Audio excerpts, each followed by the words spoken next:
Good evening. It's 6 o'clock on Tuesday, May 10th. Welcome and thank you for joining us tonight for the English edition of Aura News, where we bring you today's top stories translated into English every weeknight. The US and EU ambassadors held a closed-doors meeting with the Socialist Party parliamentary group over the judicial reform, which lasted about an hour. It is learned that the Socialist members expressed their readiness to adopt the reform within the deadline. After the meeting, the ambassadors appealed to the parties to continue dialogue for the reform and to adopt within the deadline. I admit that it's unusual that the foreign ambassadors meet with parliamentary groups, but we think that we are in a crossroad for the judicial reform, which asks for political will and dialogue. Our presence here shows the importance of the reform for the USA, said the US Ambassador Donald Blue. The EU ambassador considered their presence in the parliamentary group not to be unusual. I do not think that it is quite unusual that the partners talk to each other. We are here actually for Albania to reach the standards required by the European Union in order to open the negotiations for the EU membership. We are engaged in a dialogue as friends and partners. The sovereign right of MPs to vote in Parliament is also their sovereign right, which was given to them by Albanian voters. This is a thing which we fully respect and will never intervene in this. But as I said, it is very important that we engage in dialogue as allies. We know that from our side we have some deadlines in order to start working on implementing the reform, said the EU Ambassador Vlahutin.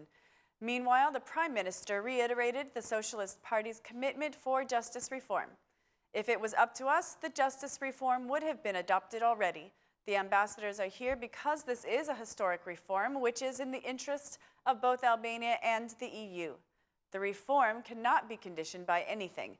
This is the right time for the justice reform, said the PM, expressing the conviction that the reform will be adopted on time. The ambassadors also held a meeting with the Socialist Movement for Integration parliamentary group, and tomorrow they will meet with the Democratic Party parliamentary group.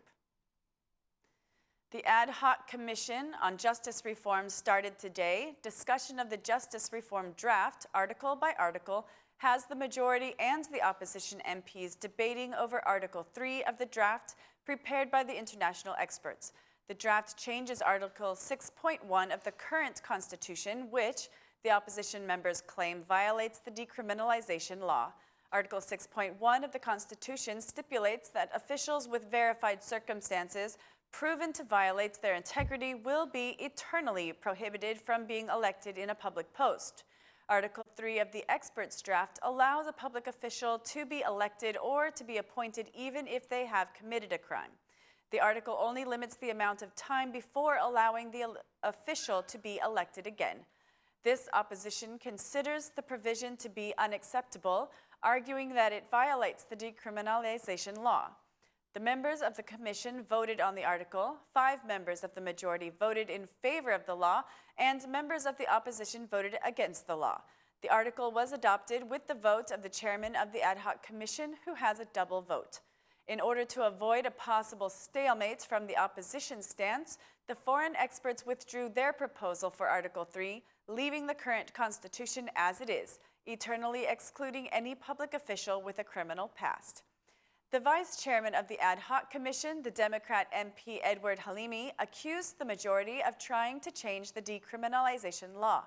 During today's meeting, the Ad Hoc Commission concluded with an agreement over integration issues, while other issues will be discussed on Wednesday, leaving the first day of discussions with debates but also with an agreement. The EU ambassador was present at the regional meeting on the fight against terrorism, where the Prime Minister emphasized that the judicial reform paves the way towards negotiations for Albania's integration into the European Union. The integration path is somewhat tedious. Every candidate country should negotiate with the European Union over 35 chapters. Our work does not start from the first chapter, but from chapters 23 and 24, which are related to justice and security. Even though Albania has not officially started the negotiations, we started the reforms path a while ago. By finalizing the judicial reforms, we make a step forward to opening negotiations. The justice reform is about to be adopted. The reform will give our country the necessary movement to leave the transitory phase behind, said Prime Minister Rama. While commenting on extremism, Rama reiterated his call for enhanced cooperation between the regional countries. He also highlighted the establishment of a regional center based in Tirana.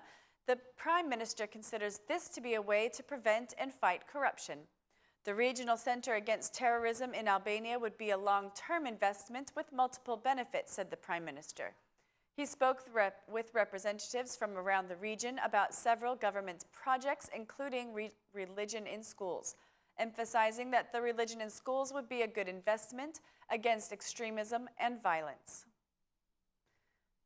The co-chairman of the Parliamentary Commission on the Electoral Reform reiterated the official stance of the Democratic Party, which is that this reform is a provision towards every other reform in the country, including the judicial reform.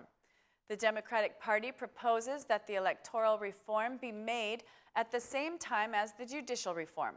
Along with checking the political parties' funds, the Democrats' platform includes electronic voting and counting as a main point. The Democrat MP considers the electronic voting and counting to be a guarantee for avoiding electoral manipulations. But how possible is the application of an electronic system in the upcoming parliamentary elections? Experts from the electoral process associations think that it can only be achieved through political will, which is something they believe is not present. The representative from the Coalition of Local Observers says that a comprehensive electoral reform is needed. She thinks that the work of the Ad Hoc Commission on Electoral Reform is overdue, as the parliamentary elections are in 2017. The Administrative Court has appointed 2 experts to evaluate the moral and financial damage caused to the family of one of the victims from the January 2011 protest. They were given 2 weeks to determine whether the suicide of the victim's son was related to the death of his father or not, and prepare a case report in order to determine the compensation value. The family of the victim filed the lawsuit against one of the guards of Albania and also against the Ministry of Interior. Present in the court session were representatives of the Albanian Guard, who asked for the family members to request that the compensation come from the former commander of the Guard, who the court convicted of the murder. The Guards of the Republic and the State Lawyer's Office have countered that request, as according to them, the appellate court has not yet determined that the Guard of the Republic is guilty for the murders. 4 protesters lost their lives during the January 21, 2011 protest. The family members of another victim have also filed a lawsuit in the administrative court, but as the court began the process, they withdrew their suit. The Socialist Party proposed a change to the Electoral Code today, which would increase women's representation in electoral lists for the upcoming parliamentary elections. The chairwoman of the Socialist Women's Forum proposed an increase in representation of women by 50%. This Socialist Party initiative comes as the Ad Hoc Commission on Electoral Reform begins work to meet the OSCE ODIHR recommendations given after the 2013 elections. Equal representation of women in politics will not only affect decision-making, but also the quality of the democracy in Albania. During the 2013 elections, the political parties avoided a gender quota as imposed by the law, and they were fined 22 million lek, the chairwoman of the Socialist Women Forum said. A few days ago, the Assembly Speaker also said that women represented in Parliament should increase and that the example of local elections should be followed where the representation of women is 50%.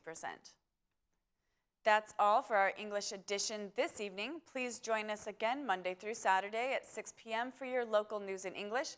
My name is Mari, and on behalf of Aura News, thank you and good night.